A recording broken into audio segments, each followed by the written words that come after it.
Thanks for tuning in. This is Cognitive Soccer. We're sitting with Dax Mccarty. Me and Dax kind of played together back in the day, right, Dax? Way back in the day. Tell us something you remember about me when I was a kid, man. Like something interesting. You were bigger than everyone else. That's what I remember. I had And a you had big a growth spurt. yeah. You were bigger than everyone else. And then you were a pair. You always came with your buddy Udi. Guys, Duty. two of the guys from North Florida who always came down and guest played for our team and made our team better. Yeah, I was talking to someone earlier. Like me and Udi were the only. There was three quality players from Gainesville, Florida. One was before us who went and played some college in Tallahassee, and then there was me and Udi. That was it. Like our town was not known for soccer, man. So it was like it was interesting. We had no real chances actually. Like Yeah, but I enjoyed when you guys came and guest played for us. You always made our team better. You guys were always you were always good dudes. And I always knew that you guys would raise the level of the team. So yeah, I was really happy whenever I saw your faces come out of the car for a tournament, and I was like, "All right, we got the two Gainesville ringers. Here we the go." ringers. That's Yeah, we had right. a little bit of spice, man. We didn't like hang out with you guys a lot. We had to drive 2 hours, so it's I like know, I know. we were It was kind a of the long oddballs drive. that we came in literally for game day, and we're like, That's it. You guys didn't have hey, to dudes, train. That's the yeah, that's the dream job, dude. You don't have to train, and you can just it play was a dream games. job. There you Yeah, go. my mom loved it. She was less driving for, but Of course. it was no, it was a good time back then, and we took vastly different career paths, man. It was cool to see how. I mean, I took a weird career path, obviously, but yours, man, was awesome. The evolution was just like, did you see it that way though? Like, I knew you back then. I don't know, like, I don't know if I saw it ever, but did you like actually think you were gonna be there? You know what? I had this realization. I think I was probably going into ninth grade, probably going into my freshman year of high school, and it was almost like an epiphany, right? I was playing other sports. My mom, on her side, she really loved tennis, so I played tennis, and I enjoyed tennis. I enjoyed basketball. I played a lot of basketball growing up, and I played soccer. So I played multiple different sports, which I actually think that really helped me actually develop more of my game in soccer. The cross training. I know soccer's so specialized these days, man, and honestly, that's why I think a lot of kids burn out. And so I distinctly didn't get burned out on soccer because I played other sports and because I enjoyed other sports. But when I did get to the age where you kind of have to start making a decision on if you really, really want to pursue something. And in my head, I told myself, look, um, I don't like to draw.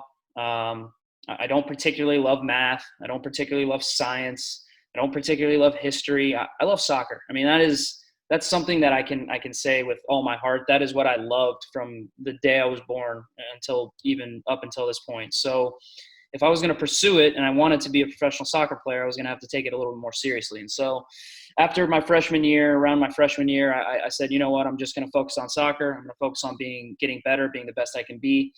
And then, once you play a little bit and once you start playing at a higher level, I did ODP, as I'm sure you know what that is, but a lot of maybe the younger listeners or people don't know what that is. This was way before the academy days. I did ODP and I kept getting picked on every team. First, it was the region team in your state, then the state team, then the region 3 team, which was like from Florida all the way up to North Carolina, all the way over to Texas and all those states in between, all the best players, and then eventually to the national team. And I kept making it, and I kept feeling good about myself, and I kept trying to get to a higher and higher level until eventually, when I got invited to the under 17 national team program down in residency over in Bradenton, Florida, that's when I really had the confidence that I was going to be able to turn pro and make a career out of it, man. So it's been a long journey, but it's been a fun one. Yeah. Is there something? It's kind of interesting because I was talking to someone the other day also about how she said that she felt that people hyped her, not hyped her, but told her that she was that good, that she believed it enough to go to those. I mean, for like again, for example, going to IMG, going to these faraway places, going to camps, it's not the easiest thing. But if I feel like if you're told that, she was like, yeah, I feel like I was told that I was so good that I just thought it throughout my entire career until I finally was, given a taste of reality. But is there a sense of that too? That like it just people can't. Sometimes, and here's the delicate balancing act that I think you have to find as either a young person trying to make it in a certain career, whether that be professional sports or whether that be being a scientist or whether that be being a brain surgeon. I think a lot of things that have to do with athletics can actually be translated to just general life terms. For me, the biggest balancing act that you have to walk if you want to become a professional athlete, professional soccer player, whatever sport you play, is you have to walk a fine line between having a small amount of arrogance and telling yourself every day that I'm the best and I want to be one of the best players in the world, or I want to be one of the best players in my hometown, or I want to be one of the best players in my state, or I want to make the national team. And you have to have that little bit of arrogance. But that arrogance can't turn into cockiness, and it can't turn into an inflated ego and an inflated sense of yourself. Because if you have a little bit of arrogance, that can be a little bit of arrogant confidence, as I'll put it. You have to walk that tightrope between being arrogant and being a little bit confident in yourself and being just cocky and not a good person, and starting to believe your own hype and starting to read your own press clippings. Back in the day, it was newspapers, right? When me and you were growing up, you just saw your name in the newspaper and you thought you were hot stuff. But now, you have Twitter, you have Instagram, you have all these highlight videos and YouTube videos that kids want to make, and that's fine. But my biggest advice is don't read your own press, right? Have a little bit of arrogance, have a lot of confidence in yourself. You have to believe in yourself, because if you don't believe in yourself, no one else will. So walk that fine line between being confident, maybe a little bit arrogant, but not cocky. Nobody likes that. Yeah, I like that you said that with the social media has changed, how I think it's changed how kids see themselves, because anyone can be famous now, right? You post a video and you got 100,000 views, you're suddenly an amazing keeper, apparently. Right. It's not, but here's the thing, man, it's not the real world. So people need to understand, and this is me being a little bit older generation, kind of get off my lawn, so to speak. Look, I used to see back in the day all these kids that we played with and we played against, and they could juggle a ball 1,000 times, and they could do 10 step overs in a row, and they could do back heels, and they could flick the ball up and do like little twirls with the ball in the air. And it was really cool. It looked great and it impressed everybody. But how does that translate to being a good soccer player in a team environment, right? So look, you have guys like Cristiano Ronaldo, guys like Neymar, guys that have played at the very highest level, the best players in the world. And they do all that stuff at an incredibly high level, but they did it also in a team setting. They did it playing pickup soccer in favelas in Portugal and in Brazil. And they weren't just sitting there by themselves, saying, okay, I want to juggle the ball 1,000 times just to say I can juggle the ball 1,000 times and it'll look cool. They actually worked on things that would be able to translate into a game environment, right? They played Joga Bonito. They worked on things, 1v1s, all that different type of stuff. And back then, they didn't care if it was on YouTube. They didn't care if it was on video, right? They did it because that was their way out. That was their way to go from being poor to not only being rich and being able to take care of themselves, but take care of their families and become known as some of the best players in the world. So all the stuff on social media, all the stuff online, it's great. If you that goes back to the inflated sense of ego, right? And it's like one of the reasons why Instagram probably got rid of likes, because people were starting to just post things and saying, oh, I hope people see all these likes that I'm getting, or how many likes am I going to get on a video? Doesn't mean anything. That doesn't mean anything. You know what means? The substance is, what do your parents tell you? What does your coach tell you? What does he think of a play that you just made or didn't make, right? What does he think of a mistake you made? How do you fit into a team environment? Are you a good teammate? Are you a good leader? Are you a guy that is going to be counted on to win games, or are you going to be a guy or a girl that's counted on to just play your role and make the team better? So these are all the little things that go into it, man. But social media is tricky for the younger generation. I definitely think that. Yeah, no, I agree strongly, man. I think you're right with the fact of not taking your own press. That was the biggest thing that I like you said, because man, we love seeing ourselves, especially nowadays. We love seeing ourselves online, and the problem is that doesn't give us an accurate test of what we are, how good we are, how bad we are. Whereas, we're able to kind of look at ourselves a little bit more. I don't know what you say. Honestly.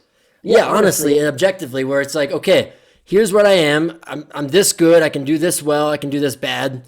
And that's kind of the flip side of it. And I always talk about is being able to make mistakes, right? Because we all try to get our best. We're all like, dude, I got to kick the best ball. I got to catch the perfect thing. We don't think I got to be able to make the perfect mistake. I got to be able to make a mistake and then be able to bounce back and do something good later. That's the thing I see. A lot of kids struggle with that side of like, they fear mistakes so much that they don't even want to try something outside the comfort zone.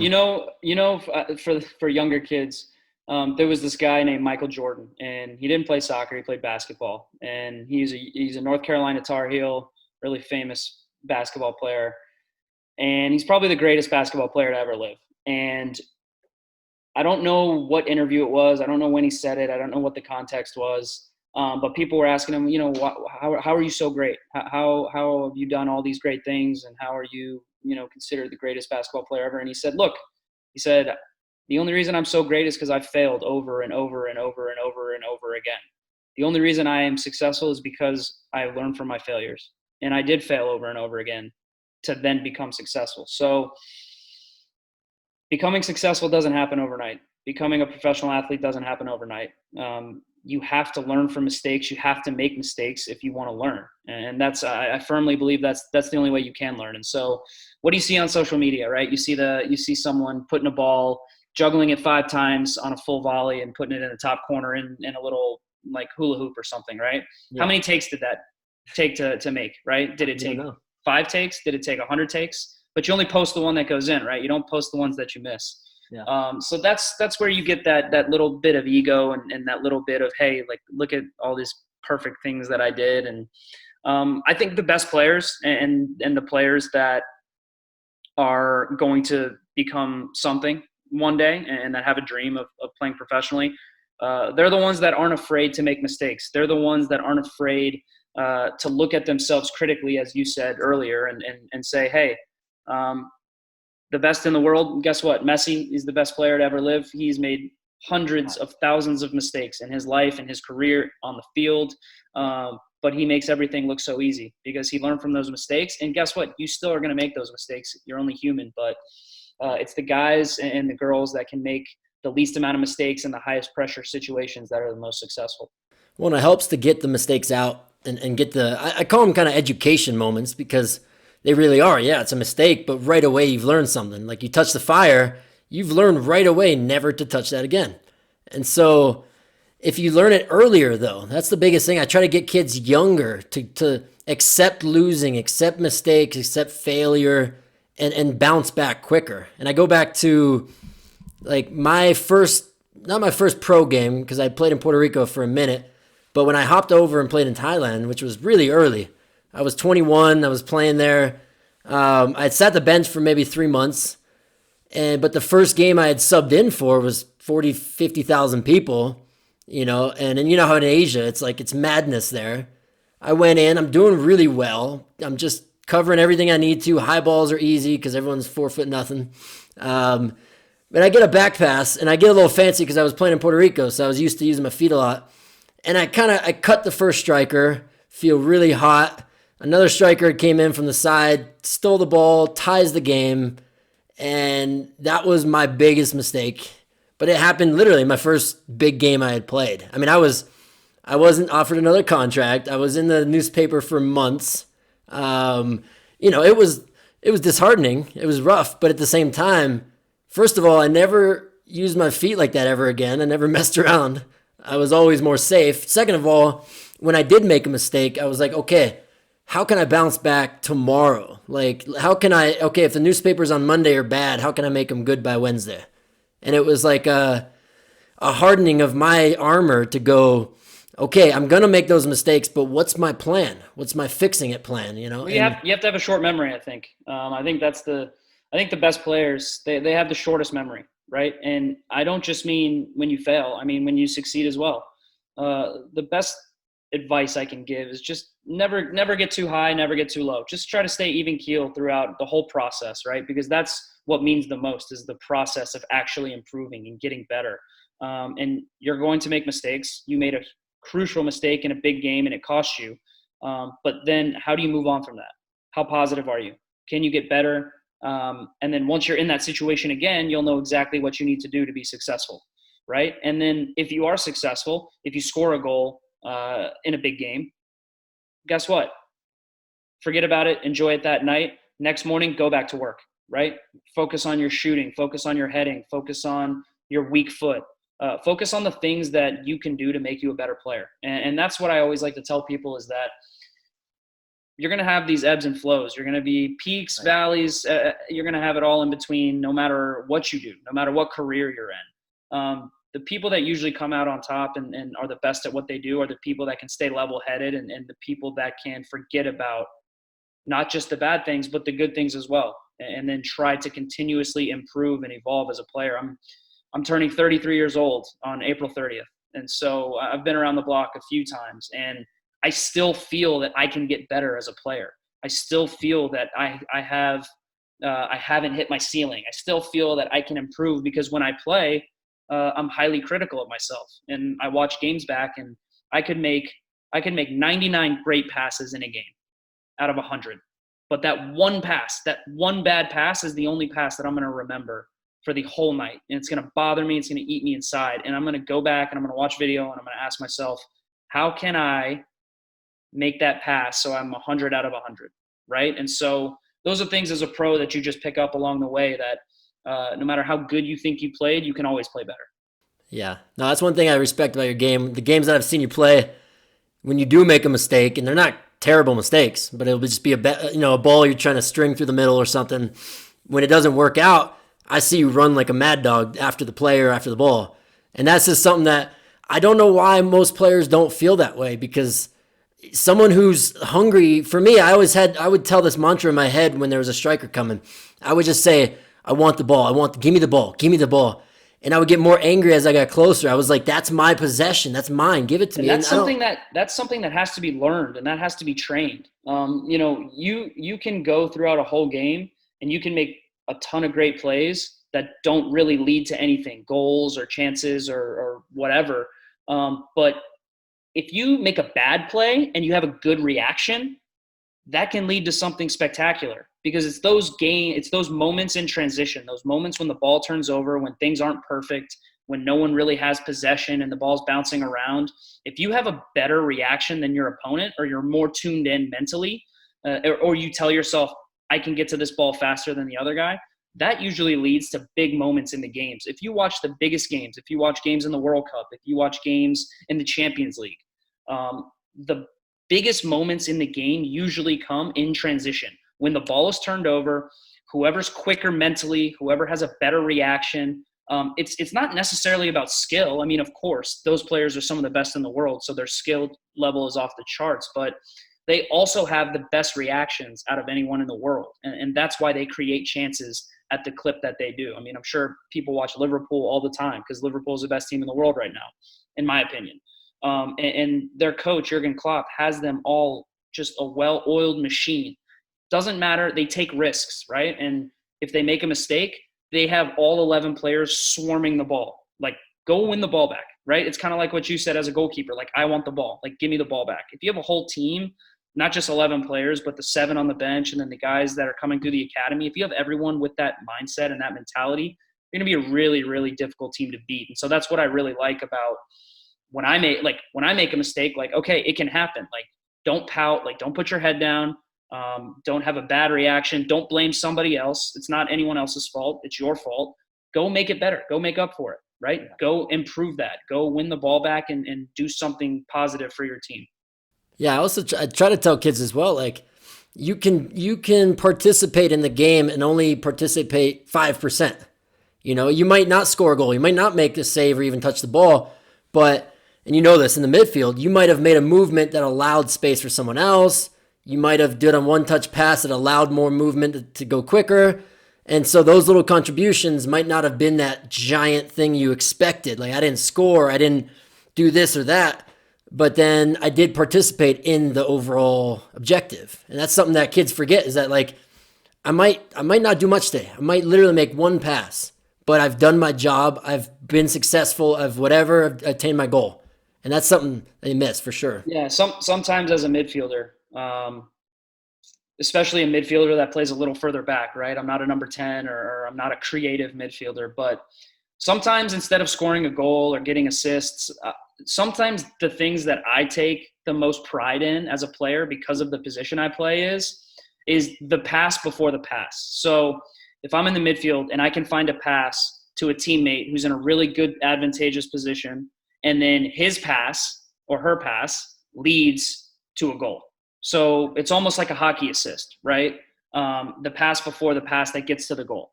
So I take a lot of pride if I'm the one that's able to make that pass, because maybe you didn't get the actual assist, but you helped set up the goal. Like, you still contributed, right? You still contributed in breaking a team down. And sometimes that stuff, it gets overlooked, right? And so that I take a lot of pride in that, especially as like a deep lying midfielder whose job isn't necessarily to create goals. I enjoy being involved in the buildup, in the execution of good plays. If we're counting that, then I'd be so happy to. All the times I threw out a ball or I punted it, and it landed at the striker. He did all the work, and then he touches it across. So instead of me getting the, how many times do you see a goalkeeper make a great save or make a great catch on a cross, and then immediately start a transition moment where boom, boom, boom, 2 touches later, the ball's in the back of the net, right? and that's not many people can do that. So I feel like that's something that you gotta give credit for those things, you know. And like you said, if you're part of the buildup, like if you made the initial pass that started the final pass, like if you hadn't have made that, that would have happened. I feel like you're part of the chain. It's like the same exact. I don't know. I would take credit. Oh, well, we know that. I think midfielder and goalkeeper know there's not much glory there, unless for those key moments when you score, when you make that final save. I don't know. I think obviously the headline getters, the strikers, the guys that score goals, the number 10s, the guys that can do fancy skills that everyone puts on YouTube. I mean, of course, those guys and girls are the main attraction. But if you ask anyone involved in soccer where they would start their team and the positions where you would build the spine of your team and where you want to build a team around, I think a lot of people in very high up places would say, well, we want the spine of our team to be strong, so we're going to start with a really good goalkeeper, or we're going to start with a really good defensive midfielder, or we're going to start with a really good center back, you know? Because if the spine of your team is strong right up the middle of the field, you know, that's where most of the action occurs. You can build around that, and then you can go and try to be successful. No, absolutely. I think it's key positions, and I don't know if I picked goalkeeper for any reason except for I was big, like you said, and I was nuts, man. I just liked. You got to be crazy, but I'm a certain type of crazy though. I think there's a lot of level. I've realized. No, I don't know if I'm control. I just I don't know. I try to anticipate and get. You know, I did a lot of visualization stuff when I grew up, and you know, if you heard about that stuff. They say go through the whole game. I would do the whole 90-minute game in my head. And there was this whole almost not guessing, but anticipating moments that I felt like I got lucky. I feel like that I look at some saves and I'm like, damn, that was a really good save. But in the moment, I don't know if I was really thinking or if I was more just reading the trajectory or reading the hip or something that was minute detail. And I just guessed and went, hey, it worked out great. Almost like a gambler.